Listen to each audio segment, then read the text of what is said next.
Heimir, hádramatískt jafntefli. Hvernig líður þetta leik?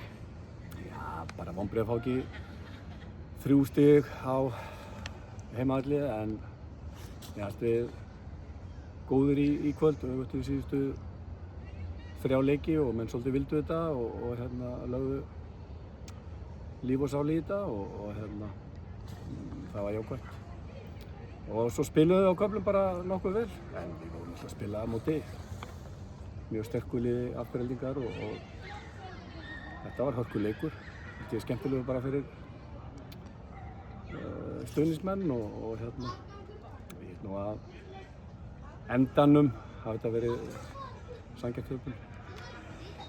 Þið skoruðu þarna 2 mörk einhvern veginn upp úr engu í seinni hálfleik. Hvernig gerist það? Nei, auðvitað vonbrigði mörkin sem við fengum á okkur fyrstu 2, náttúrulega bara langt innkast, löng innkast og ég er náttúrulega bara búinn að fara yfir það og vitum að Axel er kastað langt og þeir eru sterkir í þessu og við erum bara ekki að verjast nógu vel í þessum föstu leikadröfum. Þeir eru sterkir í föstu leikadröfum hvort sem það löng innkast, hornspyrnur, aukaspyrnur og í þessum 2 leikjum í deildinni þá hefum við fengið mikið á mörkum á móti Aftureldingu úr föstu leikadröfum. Þið hélduð að sigurmarkið væri komið þarna undir lok leiks. Ertu með einhverja skoðun á því? Nei, ég hef eftir að sjá þetta aftur en ég held þetta sé örugglega mjög tæpt en eins og ég segi, ég sé þetta ekki það sem ég stend en